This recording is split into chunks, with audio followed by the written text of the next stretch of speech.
Ladies and gentlemen, Shakespeare had written his version of the existential question of our lives, to be or not to be. Listening to my fellow speakers today, I think that in the context of the Indian education system, it can be amended to 95% to be or 90% not to be. On that note, ladies and gentlemen, today the motion placed before us demands us to understand what schools are.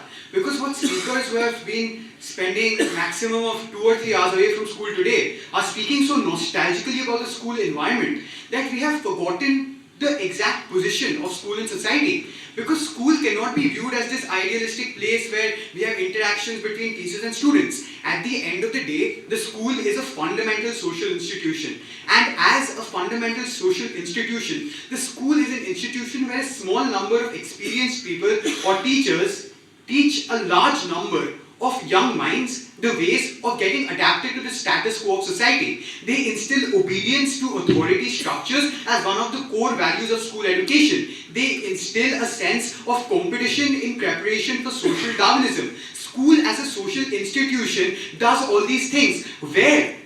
In school, in which the stakeholders are not just teachers and students, but also society at large, which controls who these schools decide to churn out. The government at large. Where in this definition of school do you see any benefit for these stakeholders in building the character of these students? Understand, ladies and gentlemen, what is character? Today, we have heard so many versions of character. Learning values is character, doing sports is character, going to extracurricular competitions is character. It reminds me of me trying to score marks in an exam by writing everything in the book for a question which does not demand it. Character is an individual's responsibility. So when an individual is wrong or is doing which is a criminal act, why are the institutions blamed that maybe this person was studying in this institution, the environment of that institution must not be right, that's why the person's character is like that? Would you like to justify this? Thank you, ma'am. I never said character is an individual responsibility. I said character is an individualistic thing. It depends on you becoming an individual with individual values and then committing to those values and standing up in society.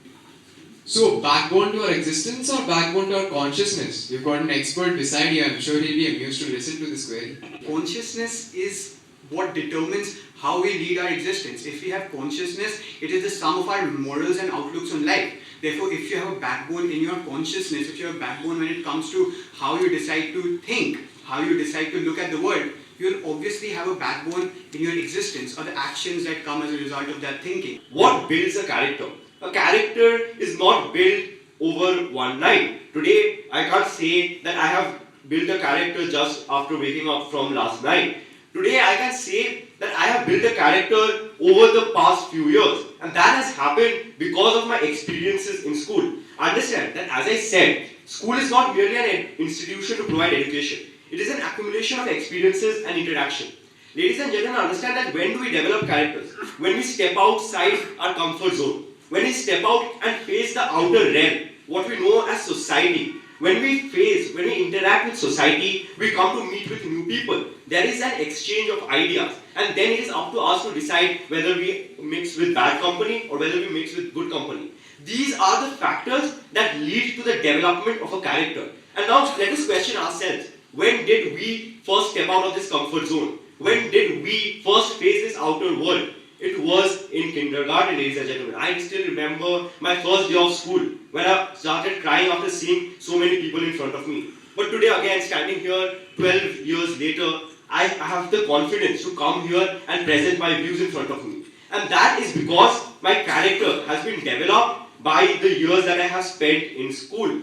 Understand that a speaker also came up and said that peer groups have a very important factor to play in the development of our characters. And then he also went on saying that schools have no importance in building of character. But understand that an integral part of a school life is our peer group. If we are honest about our very school life, we spend more time with our peers than we do with our teachers. It is a fact that needs to be admitted. We try out different things at the back of the class. And all these are the factors that actually helps us in building a character. What if a person is getting into the outer world and is developing character when the person is in college and is into scoring marks in school? So how do you justify this? Because ultimately character is getting developed that time also.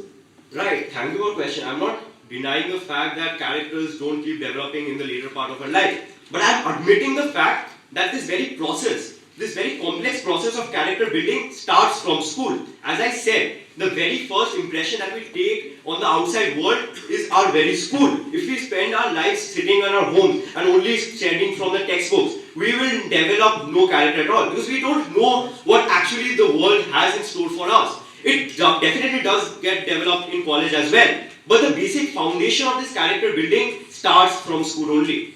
Since you're the only hand up, bit like the Congress party.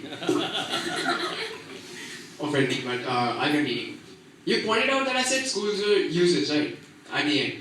I never said schools were useless. I just said that we didn't need them at that part. While it may have the same essence, it's not exactly the same. It's the same words, right? My question to you is, if honesty is such an important characteristic and part of character development, why is education requiring my fees? Make it free. So, firstly, I fail to understand what your question has to do with the topic at large. Understand that what my speech entailed was basically how schools are for building character. I don't see how the aspect of paying fees come up in the first place.